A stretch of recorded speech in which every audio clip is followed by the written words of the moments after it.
Caríssimas senhoras, queridos irmãos, boa noite para todos que chegaram agora, que estão compondo conosco a Rede do Bem. Que possamos juntos estudar para aprender a servir cada vez melhor.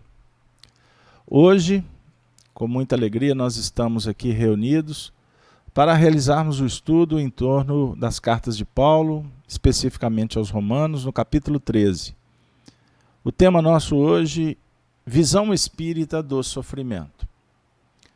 Nós vamos iniciar o nosso trabalho fazendo a leitura da carta de Paulo aos Romanos, especificamente a partir do primeiro versículo desse capítulo 13, que é intitulado Submissão à Autoridade.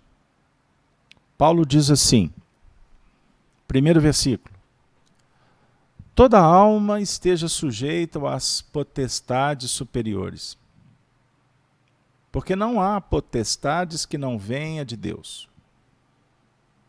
E elas, as potestades que há, foram ordenadas por Deus.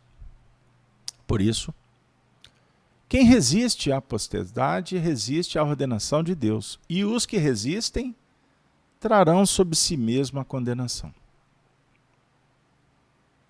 Semana passada, vamos só relembrar, para a gente já estabelecer a conexão. Aqueles que estão chegando agora são convidados para acompanhar os estudos anteriores que estão disponíveis na Rede Amigo Espírita, na conta do YouTube, como também no site da FEAC. Palestras, cartas de Paulo.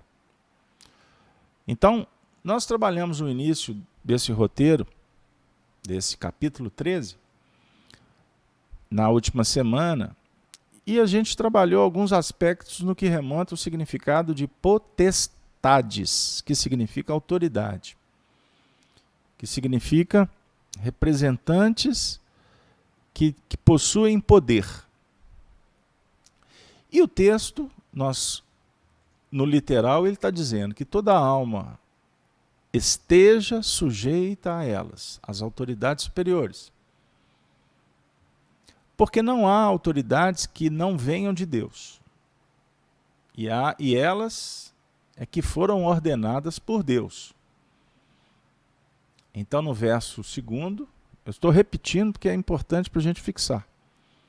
Por isso, quem resiste a elas, resiste à ordenação de Deus, e os que resistem trarão sobre si mesmo a condenação.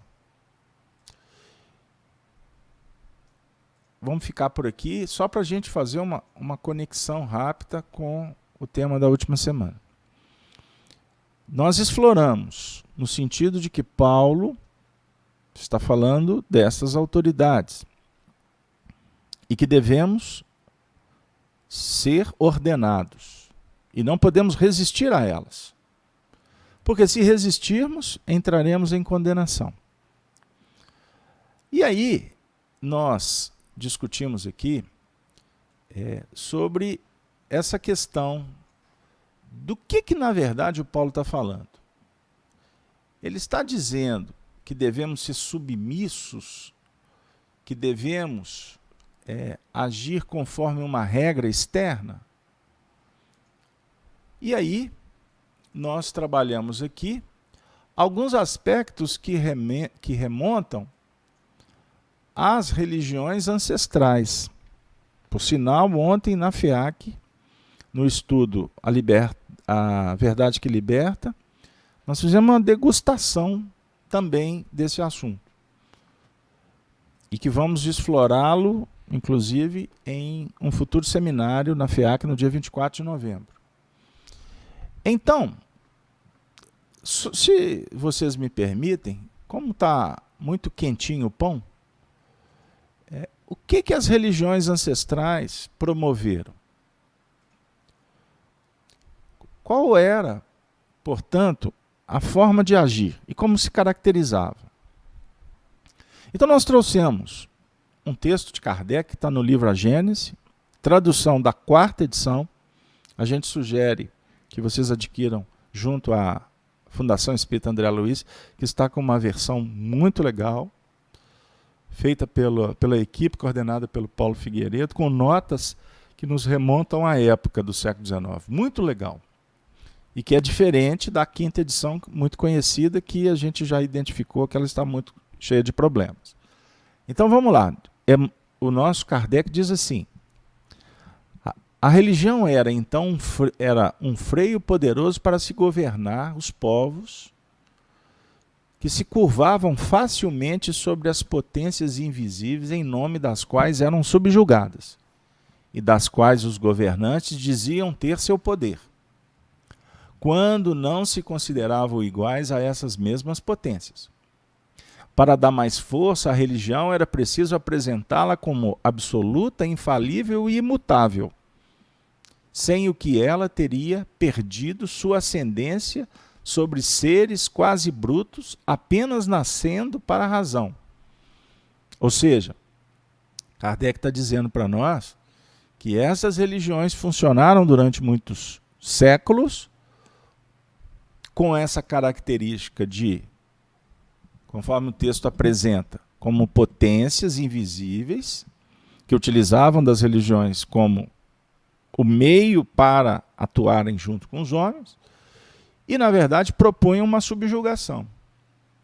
E, inclusive, historicamente, os próprios governos da Terra se associaram para serem autorizados para agir em nome de Deus.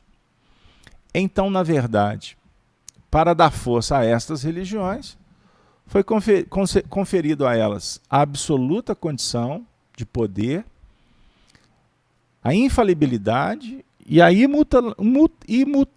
imutabilidade de suas leis. Não é isso? Numa época em que a humanidade apenas estava despertando para a razão. Não é? Então não tinha como se discutir a soberania. Ou seja, a proposta era de uma fé cega e, mediante a fé cega, uma obediência passiva, que tinham assim na origem sua razão, voltando ao texto, que tinha origem, assim na origem sua razão de ser e sua utilidade, e que definia, portanto, uma veneração, né, e o estabelecimento dos mitos, concedendo poderes a esses que eram seus representantes.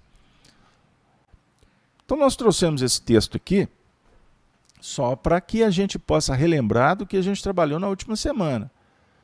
Porque o nosso querido Paulo de Tarso, quando ele diz assim, que nós não podemos resistir às autoridades, porque se resistirmos, teremos como prêmio a condenação, se nós formos ler no pé da letra, não há como deixar de associar com um preceito religioso que define uma fé cega e uma submissão. Foi aí que foi nesse ponto que a gente trabalhou bastante na última semana. Vocês estão lembrados? Então eu vou me permitir continuar a leitura para a gente caminhar, porque não vai ficar assim não, a gente vai voltar. O Paulo continua dizendo: porque os magistrados não são terror para as boas obras, mas para as más. Para as más. Só um instante, que eu estou vendo uma pergunta no chat da Alice. Ela faz uma pergunta sobre a Gênese. A Gênese. Quem é autor? Querida, a Gênese, Os Milagres e Predições, o autor é Allan Kardec, é a última obra de Kardec. É o corolário da sua obra.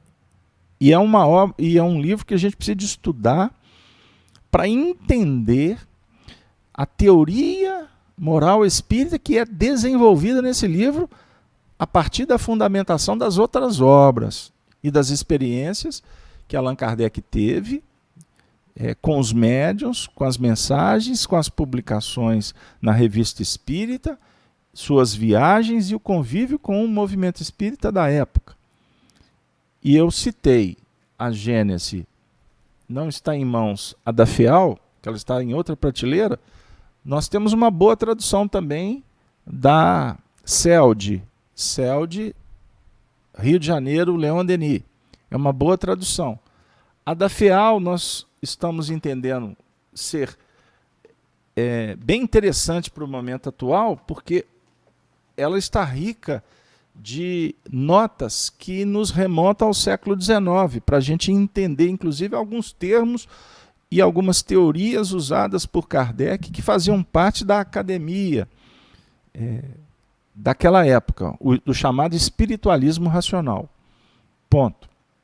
Porque a quinta edição, que é a que circula, que ficou conhecida, ela tem muitos problemas e já se tem dúvida se foi mesmo Allan Kardec que fez as alterações da quarta para a quinta edição. Como ela foi depositada na biblioteca de Paris depois que Kardec desencarnou, existe uma dúvida. Então, como a quarta edição é melhor do que a quinta edição, porque a quinta edição tem muitos cortes e muitos textos que não fazem parte da quarta edição, eu, particularmente, em minhas pesquisas, tenho subentendido que é melhor usar a quarta edição. Mas a cada um use de acordo com seus interesses e as suas pesquisas doutrinárias. Fiz-me claro? Portanto, tem uma amiga no chat que brinca muito. Toda vez que eu falo fiz-me claro, ela coloca no chat. Um grande abraço para ela. Mas voltando. Quando o Paulo, vamos prestar atenção no estudo para a gente não desviar. Quando ele diz, os magistrados não são terror para as boas obras, mas para as más, ele está dizendo que o estudioso da lei, o defensor da justiça, quando ele vai lidar com os que praticam boas obras, não há que temer, porque está tudo dentro do contexto natural. Mas, ao mesmo tempo, o Paulo está falando que, então, que a preocupação, e ele usa a palavra terror, o medo, então, ele vai brotar a partir da não vivência, da não operação da lei, que aqui está sendo traduzida como boas obras. Então Paulo diz, queres tu, pois, não temer as autoridades? Faze o bem, e terás louvor dela. Então, vou repetir. Lendo no pé da letra, nós vamos ficar complicado aqui com o Paulo. O Paulo está, na verdade, representando esta religiosidade ou estas religiões que no tempo promoveram por conta da interpretação, pé da letra, o movimento da fé cega, da submissão, do medo, da culpa, do prêmio, não é? E da condenação. Aí a gente fazia as boas obras para ficar bem, não é? Era um tipo de mercado, era um tipo de troca. Então vamos continuar, porque no verso 4 Paulo diz assim, porque ela, no caso a potestades, é ministro de Deus, para o teu bem. Os magistrados, as autoridades, os sacerdotes, os espíritos, os anjos, são ministros de Deus, os profetas, os médiuns, os pastores. Aí ele continua. Mas se fizeres o mal, teme, pois não traz debalde a espada, porque é ministro de Deus, e vingador para castigar o que faz o mal. Portanto, é necessário que lhe estejais sujeitos, não somente pelo castigo, mas também pela consciência. Então, volta aqui a discussão sobre a pena. E dentro de princípios teóricos morais de algumas religiões, condenado não há remissão. É castigo eterno. Mas há os castigos que podem ser minimizados pelo redirecionamento do indivíduo, que possa ele promover o batismo do arrependimento e assim adotar determinadas medidas para ficar virtuoso perante Deus. Mas o Paulo aqui traz um elemento, consciência. Ou seja, então existe a punição, mas também existe a necessidade de estarmos sujeitos à consciência. Ser obediente à consciência. Podemos ir mais um? Vamos lá no 6º. Vai ser interessante. Por esta razão também pagais tributos. Porque são ministros de Deus, atendendo sempre a isto mesmo. Então os ministros de Deus também devem ser remunerados. É necessário pagar tributos. Quais tributos? Vamos ficar aqui, porque senão a gente vai estender na leitura e a gente perde o princípio interessante aqui da nossa conversa. Não é? Lembrando que o nosso tema é a visão espírita do sofrimento. Não é? É isso? Estudo hoje de número 99.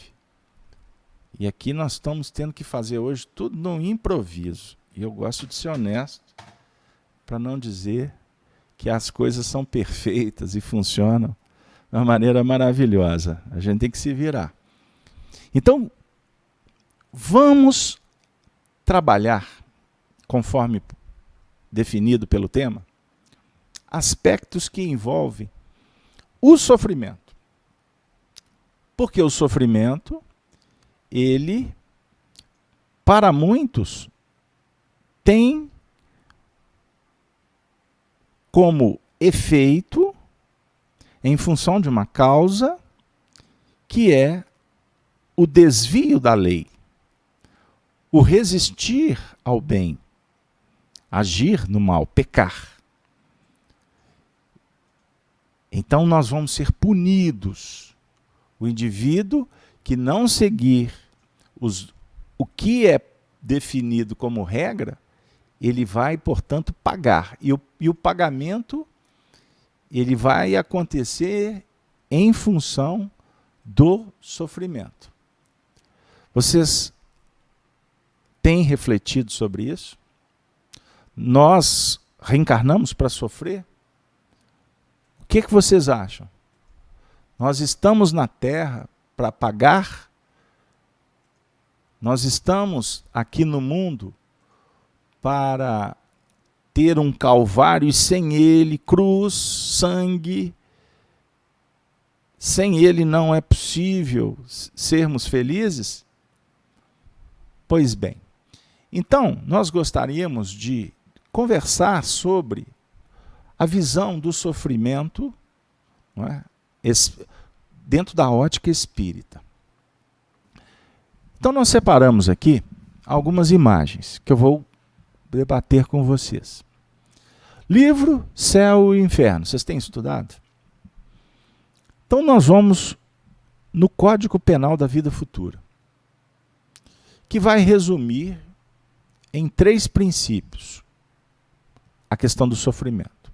Vamos lá. Primeiro, o sofrimento é inerente à imperfeição.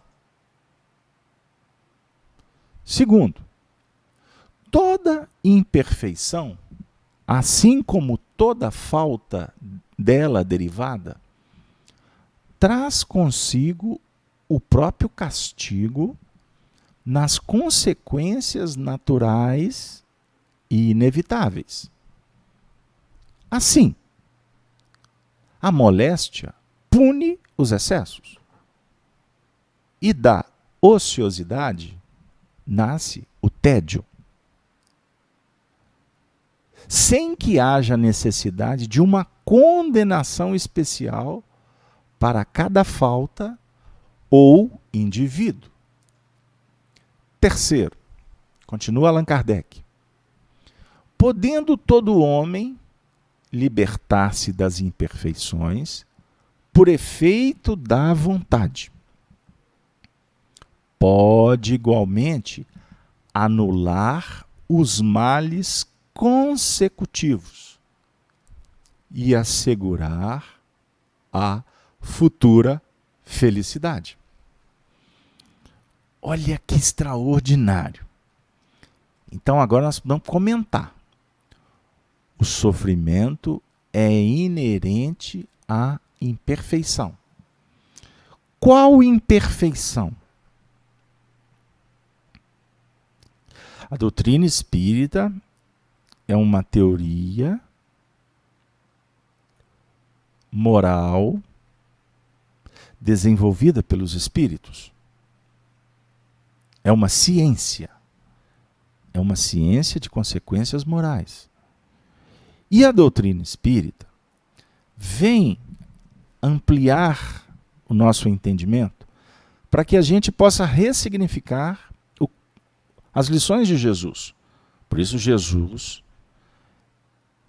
é a referência moral para o estudo doutrinário espírita. E esta proposta foi prevista por Jesus. Enviarei o Consolador, que irá vos lembrar de tudo que vos tenho dito e dizer mais. Então Jesus trouxe uma proposta de uma revolução moral. Revolução que significa reposicionar na física, para que nós possamos gravitar na órbita que vai nos levar na direção da perfeição. Então, desviar-se dessa rota é necessário que haja um reposicionamento. Porém, depois que você desloca, quando você, na verdade, retorna para aquela onda, para aquele campo, para percorrer o périplo e formar com isso esse campo gravitativo, por mais que você, em tese, volte para a órbita, você nunca voltará para o mesmo ponto. Na verdade, você estará sendo convidado para seguir numa direção importante, mas jamais naquele ponto que você se afastou. Isto fica simbolizado numa expressão utilizada por João Batista no Novo Testamento. Quando João Batista, que é Elias que retorna, Elias que pregou o arrependimento, volta em João para dizer a mesma coisa. Arrependei-vos, porque é chegado o reino dos céus. Então a palavra arrependimento, ela fala muito do arremeter, do se projetar.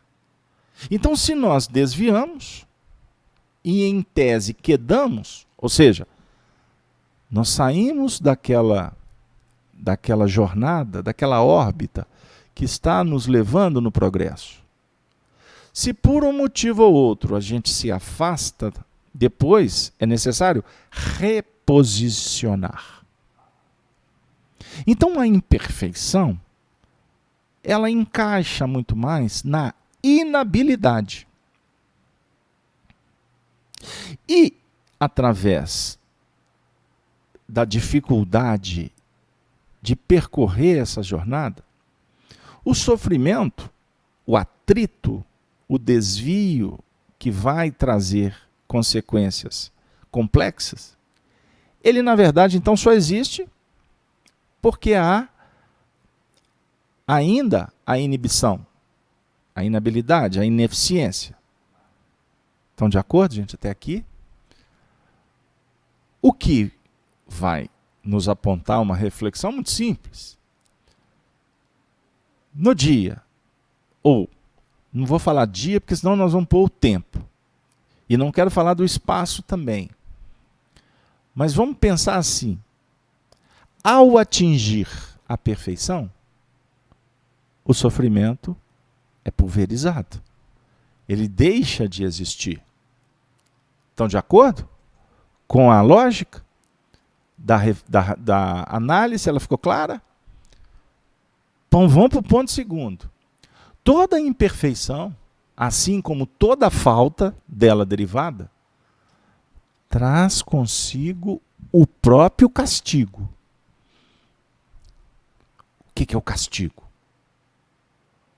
O castigo nas consequências naturais e inevitáveis. Então o castigo é, Kardec vai dar o exemplo. Castigo, na verdade, é a manifestação natural de uma ação, portanto o castigo é um efeito.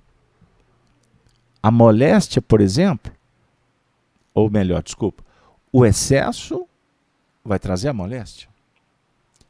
A ociosidade vai trazer o tédio. E Kardec diz que não há necessidade de condenação especial para cada falta ou indivíduo. Então não existe condenação específica para uma falta ou para o indivíduo. Né?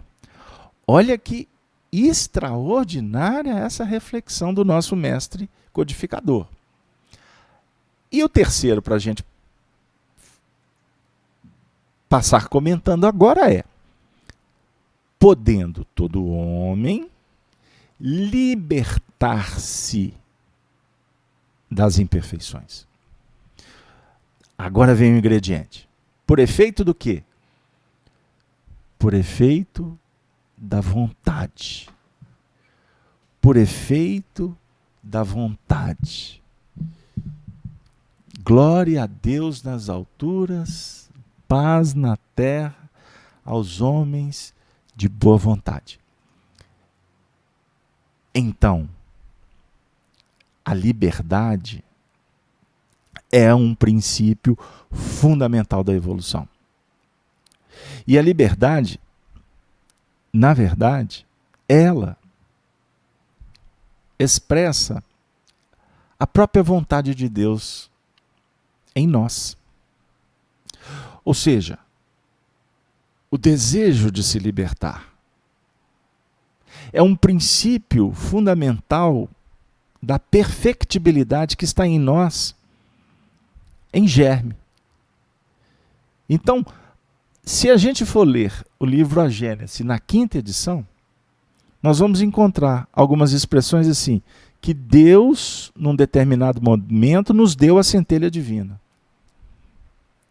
E, na verdade, que a centelha divina que representa a perfeição ou a perfectibilidade, Deus não nos dá num determinado momento.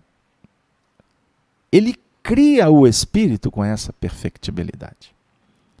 E essa perfectibilidade vai sendo desenvolvida desde os princípios das manifestações mais primitivas, simbolicamente tratada como o átomo, até atingir a condição de espíritos puros, numa linguagem católica, anjos, mas espíritos puros, espíritos em condições elevadas. Por isso, amigos, para a gente passar adiante, Kardec está dizendo assim: podendo todo homem libertar-se das imperfeições, que na primeira condição traz o sofrimento, nós vamos nos libertar, nos livrar das imperfeições quando acionarmos a nossa vontade. Esse é o ponto. Vontade, porque com isso pode igualmente anular os males consecutivos e assegurar a felicidade futura. Isso é muito importante para todos nós refletirmos. Continuando, O sofrimento físico é uma condição natural da vida animal, do ser humano, nos períodos iniciais de sua evolução, assim como para todos os seres cientes da cadeia evolutiva. Para os animais, o sofrimento físico permite o desenvolvimento dos instintos e das paixões, pelo esforço da vontade. No decorrer da evolução das espécies, por meio do condicionamento pela dor e prazer. Nas primeiras vidas do ser humano, a alma, pelo instinto de sobrevivência, vai despertando habilidades para diminuir o sofrimento e aumentar sua segurança e conforto, adquirindo a inteligência. Depois, os desafios e condições de sofrimento físico tornam-se provas para a evolução moral e expiações para os que adquiriram imperfeições. Ao notar as possibilidades de estender a todos os benefícios, desenvolve-se a solidariedade pela caridade, agindo pelo dever em todos os atos e pensamentos. Período de revolução moral da humanidade. Diminuindo a dor física de todos, a sociedade conquista pela evolução progressiva do planeta a condição de mundo feliz. Este processo evolutivo vai diminuindo o sofrimento físico pelo progresso tecnológico e evolução do corpo e da matéria física até a sua extinção. O sofrimento moral é inerente à imperfeição da alma, que desenvolveu esses hábitos de apego e abuso dos instintos e paixões. Por não identificar as causas em si mesmo, pois esses hábitos estão condicionados. Imagina a causa de sofrimento como um castigo divino, e pode até se revoltar. Como todas as almas se destinam ao bem, o único caminho será a superação dessa condição de forma consciente, intencional e voluntária. Não importa quanto tempo leve, pois a condição fundamental da alma é a de sua liberdade plena. Depois de se conscientizar da verdadeira causa de seu sofrimento, fará uso da lei das escolhas das provas para a sua superação. E quando as provas se tornam expiações, que são desafios escolhidos para superar as imperfeições pelo descondicionamento. Por isso, toda expiação é uma prova, mas nem toda prova é uma expiação. Pois enquanto a expiação atende à necessidade de superar as imperfeições, também pelas provas se adquire virtudes, habilidades e conhecimentos. Para terminar, podemos imaginar os sofrimentos do espírito pelos sofrimentos morais, como os desgostos, os remorsos, a vergonha, mas não pelo calor e o frio, ou pela dor física. O espírito que afirma sentir frio ou calor não tem essa sensação efetiva. mas a lembrança da sensação do frio que suportou em vida. Desligado do corpo, o espírito pode pensar que sofre sensações. Mas esse sofrimento não é o do corpo, mas é uma ilusão. A dor que sentem é um vago sentimento íntimo. Não é localizada e não é produzida por agentes exteriores. É antes uma lembrança que uma realidade. Sabemos que quanto mais se depuram os espíritos, mais a essência do perispírito se torna etérea. De onde se segue que a influência material diminui à medida em que o espírito progride. Se desmaterializa à medida em que o próprio perispírito se torna menos grosseiro.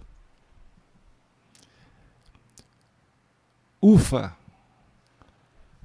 Temos aqui material para estudar, para fazer muitos encontros.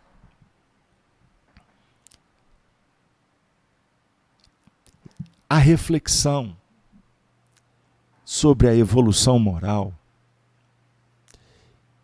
e a importância das expiações e provas,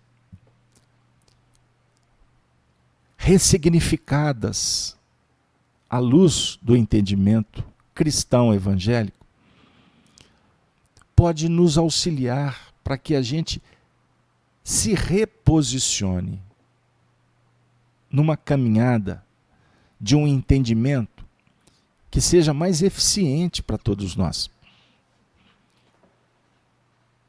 Quanto espíritas, também. E não apenas quanto ao leigo que está chegando agora para estudar espiritismo. Muitas vezes nós deixamos ou passamos de escantilhão com relação a essa reflexão sobre a evolução moral. Porque o espiritismo, dentro da nossa própria conceituação de espiritismo, nós nos equivocamos.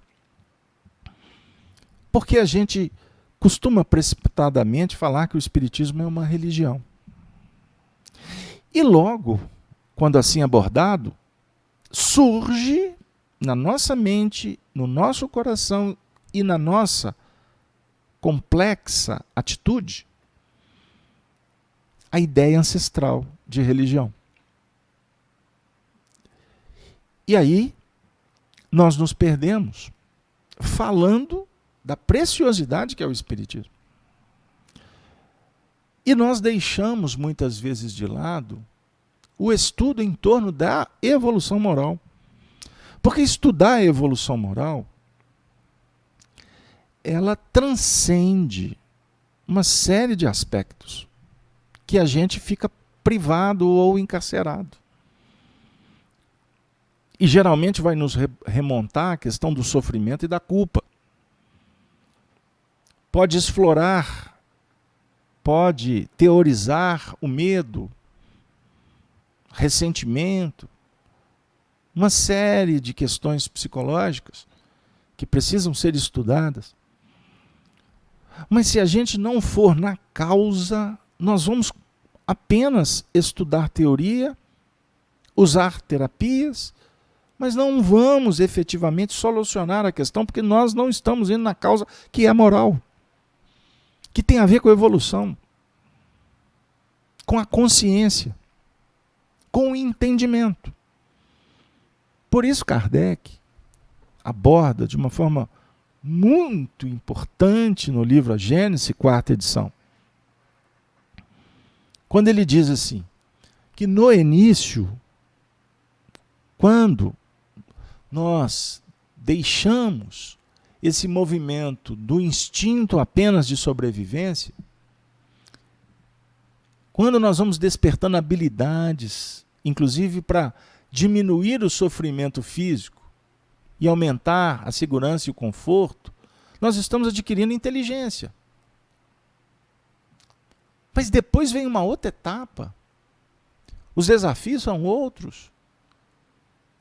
Por quê? Do sofrimento físico, nós vamos nos deparar com provas. E essas provas, elas nos remetem já para um desenvolvimento no campo da evolução moral. E quando nós entramos no diálogo, o despertamento para a importância do moral, aí surge o processo chamado de expiação. Porque a expiação, na verdade, ela vai configurando para nós eu vou chamar de conflito, mas poderia ser melhor um debate. Um debate sobre a imperfeição. E esse debate sobre a imperfeição nossa, esse diálogo, ele é favorecido quando estamos nos relacionando. Porque nos relacionamentos vão sendo desenvolvidos sentimentos. E muitas vezes você tem um sentimento bom, você gosta de uma pessoa, mas ao conviver com ela, você vai se deparar com essas imperfeições que você tem, que caracterizam, portanto, necessidade de experiências.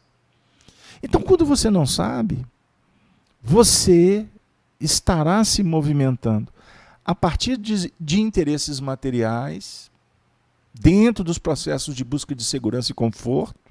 Você está desenvolvendo inteligência, mas você tem um sentimento de socialização, de agregação.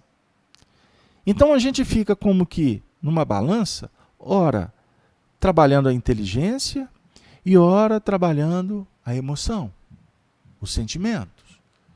E tudo isso, a expiação é o fiel da balança que vai nos mostrando esse nível de imperfeição.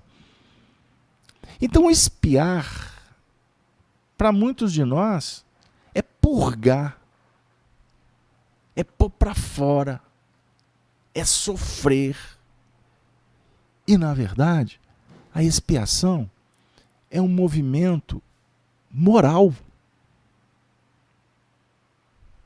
É um convite para que nós nos movimentemos. E com isso, nós vamos percebendo a importância das provas. Porque é na prova, é quando somos testados, é que efetivamente o espírito percebe o movimento da expiação. Então a expiação, ela é psíquica. E muitas vezes nós tratamos a expiação como algo doloso, de pagamento, de necessidade de drenar. Drenar, porque nós aglutinamos energias complicadas e nós temos que pôr para fora. E esse texto aqui, que é muito denso, que eu estou passando por ele, de uma forma assim, bem rápida, mas eu percebo aqui que a gente precisa de bater mais, que a gente precisa de revolucionar mais. Nós precisamos de promover o movimento evolutivo, sempre voltando nas bases para ressignificar. Olha o que o Kardec diz aqui, quando ele fala. Eu vou pedir a permissão para vocês, para reler. Ele fala assim: nas primeiras vidas do ser humano, a alma, pelo instinto de sobrevivência, vai despertando habilidades para diminuir o sofrimento. Aqui é o sofrimento físico, e aumentar a segurança e conforto. Segurança e conforto. Aí adquire inteligência. Depois os desafios depois os desafios e condições de sofrimento físico tornam-se provas para a evolução moral e expiações para os que adquiriram imperfeições. Ou seja, adquirir imperfeição. O que o Kardec está falando sobre adquirir imperfeição? É quando exagera, quando onera no campo das paixões. Porque o vício é a paixão exacerbada. Então nós, em comunidade, desenvolvemos imperfeições. A imperfeição, ela não é do espírito. Olha que interessante se pensar. Ao notar as possibilidades de estender a todos os benefícios, desenvolve-se a solidariedade, caridade, agindo pelo dever em todos os atos e pensamentos. Período de revolução moral da humanidade, diminuindo a dor física de todos, e aí vai se diminuindo a dor física de todos pelo entendimento adquirido, pela experiência, de que a dor, o desconforto, existe para ser resolvido. Quando a gente atinge a condição de refletir sobre o sofrimento moral, que é inerente à imperfeição da alma, ou seja, a imperfeição que foi adquirida, sofrimento moral é entender que você adquiriu uma imperfeição, que desenvolveu esses hábitos de apego e abuso dos instintos e paixões. Por não identificar as causas em si mesmo, pois esses hábitos estão condicionados. Imagina a causa de sofrimento como um castigo divino e pode até se revoltar. As concepções religiosas estão aqui explicadas nesse primeiro parágrafo. E no terceiro parágrafo, já lido, mas eu vou reler, Kardec diz assim: depois de se conscientizar da verdadeira causa de seu sofrimento, que é a imperfeição adquirida, fará uso da lei das escolhas das provas para a sua superação. É quando as provas escolhidas se tornam expiações. Desafios escolhidos para superar as imperfeições pelo descondicionamento. Pelo descondicionamento. Posso fazer uma quebra na nossa reflexão? Eu vou voltar no descondicionamento. Eu recebo constantemente e-mail de um companheiro muito querido que dispara mensagens de Chico Xavier, Emmanuel, mensagens de Emmanuel através de Chico Xavier, deixa eu ser preciso.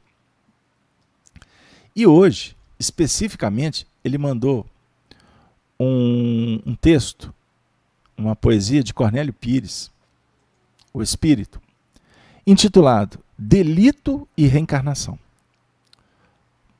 Isso vai ter a ver com descondicionamento, tá bom? Olha que legal esse poema. Assim disse Cornélio: por ódio trocado, Antônia matou Lina do lagarto. Hoje, elas são mãe e filha, doentes no mesmo quarto. Vou reler, porque a turma não está na vibe aí do poema. Por ódio trocado, Antônia matou Lina do lagarto. Hoje, elas são mãe e filha, doentes no mesmo quarto. Joaquim arrasou Simão para tomar-lhe Ana Vera, mas Simão tornou a ele: é o filho que o não tolera. Repetindo, João arrasou Simão para tomar-lhe Ana Vera, mas Simão tornou a ele: é o filho que o não tolera.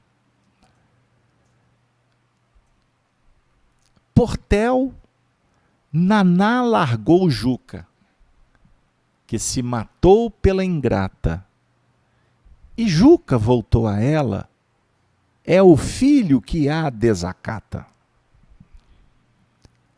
Manuel seduziu Persília, deixando-a em tombos loucos. Ela morreu e voltou.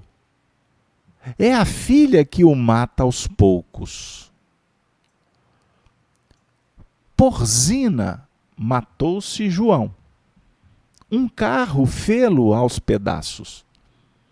Hoje ele é o filho doente que Zina beija nos braços. Tesouro maior da vida é a mente tranquila e sã. Erro que a gente faz hoje, a vida acerta amanhã. Repetindo para encerrar. Tesouro maior da vida é a mente tranquila e sã. Erro que a gente faz hoje, a vida acerta amanhã. Quantas vezes a gente lê um poema desse e a gente fala assim: está pagando o erro do passado. E a lição é muito sugestiva. Quando diz assim: erro que a gente faz hoje, a vida acerta amanhã. Eu tenho discutido isso nos estudos com os amigos estudiosos que acompanham os trabalhos. E eu tenho dito que não existe erro. Na verdade, existe experiência. Porque se eu não sei o que eu faço, a lei, depois eu vou ver a consequência. E diante dos fatos, dos dados, seja por deliberadamente escolha minha, ou por escolha de outros que estão no caminho, a vida acerta amanhã. Como que a vida acerta? Uma pedra na tua cabeça? Ou a vida, pelas próprias conjunturas progressistas de necessidades de cada indivíduo, nos realinham, nos conclamam para uma revolução, o voltar para a órbita, para continuar no périplo em busca da perfeição. E quando assim agimos, quando assim convidados a operar, na verdade, você não tem que purgar. Kardec está nos chamando a atenção e eu me sinto constrangido e fazendo meia culpa, porque eu estou admirado com essa proposta de rever a doutrina espírita. Porque Kardec está falando aqui, gente, sobre a necessidade. Eu faço questão de colocar, para ninguém falar que Casalberto está inventando. Kardec diz assim: depois de se conscientizar da verdadeira causa de seu sofrimento, fará uso da lei das escolhas das provas para a sua superação. É quando as provas se tornam expiações, desafios escolhidos para superar as imperfeições pelo descondicionamento. A vida vai nos convidar para que a gente descondicione. Porque o condicionamento, promovido pela imperfeição adquirida, é que nos causa a libertação. Então você não tem que expurgar, você tem que se descondicionar. Nós precisamos de aprender a pensar de uma forma diferente. Por isso, o nosso tempo está acabando. Kardec diz assim: podemos imaginar os sofrimentos dos espíritos pelos sofrimentos morais. Vamos começar a pensar dessa forma. Desgostos, remorsos, vergonha. Mas não pelo calor, ou pelo frio, ou por dor física. Kardec está falando para que a gente possa, inclusive, ressignificar a dor dos espíritos, que é uma dor moral. E os espíritos somos nós, sem o corpo de carne. Então, trazendo de volta para nós, se nós temos as dores físicas, elas são circunstanciais e passageiras, são transitórias. Este é o ponto. Nós precisamos ter calma para que a nossa consciência nos livre de todo o sofrimento moral. Porque nós lemos aqui anteriormente, os espíritos sofrem no mundo espiritual não é por dor física, é por dor moral. Essa dor moral, ela acaba alimentando uma ilusão de uma dor que não tem mais razão de ser. Então, a culpa, o medo, não tem razão de ser, porque são ilusórias estas manifestações. Imaginemos. Vamos refletir nisso, porque o assunto é desafiador para todos nós que estamos em busca dessa harmonização interior. Queridos amigos, bondosas irmãs, Paulo de Tarso nos surpreende, sempre. E assim, depois de uma discussão densa, filosófica, eu gostaria de encaminhar para o final do nosso programa. O nosso estudo de quarta é mais curtinho, né? Eu gostaria de convidá-los para uma reflexão harmoniosa, para que nós possamos nos reposicionar diante da vida. Revolução, não é mudar drasticamente alguma coisa. É se reposicionar naquela caminhada, naquela orbitação em torno do amor, da perfeição. Para isso é necessário modificar o nosso campo mental, a nossa realidade íntima. E para que a gente consiga, a verdade liberta. Procuremos a verdade, ou procuremos o conhecimento. Porque é pelo conhecimento que nós vamos chegar na verdade. Mas a verdade é em Deus, ela é plena. O princípio fundamental do filósofo é o da humildade. Porque a verdade de hoje cede para a novidade do amanhã. E assim caminha a humanidade, a ciência se desenvolve. E a gente vai percebendo a grandeza de Deus, a soberania do Espírito e os lances que nos aproximam da imortalidade, do contato com aqueles que são as autoridades do mundo espiritual. Para concluir, Paulo não está dizendo para que a gente se curve a autoridades de fora. Paulo está nos falando para que a gente possa crescer intimamente, se dignificar, evoluir moralmente, concebendo a lei de Deus em nós, porque ela está aqui dentro, ela não está lá fora. Vamos pensar nisso. E eu gostaria de definir para a próxima semana o tema, o dever. O dever. Porque trabalhando essas questões do sofrimento, da consciência, da libertação, nós vamos nos deparar naturalmente com as missões, com o dever, com o trabalho, com o progresso. Para encerrar, o nosso benfeitor Emmanuel diz assim, numa lição importante, porque ela é fundamental nessa organização íntima, intitulada Harmonização, do livro Harmonização, psicografado por Chico. Glorificai, pois, a Deus no vosso corpo e no vosso espírito. Paulo, 1 Coríntios 6:20. Atentos à palavra evangélica, observamos que o homem deve realizar a glorificação de Deus em sua existência.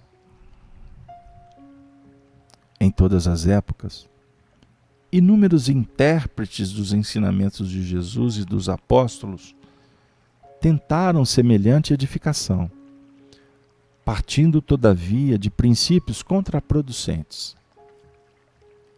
Muitos religiosos tentaram-na, atormentando o corpo ao invés de discipliná-lo, embotando o espírito nas sombras dogmáticas, em lugar de esclarecê-lo.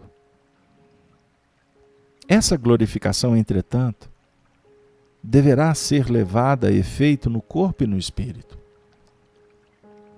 Não se pode esquecer a noção de equilíbrio que deve reger toda a expressão da vida.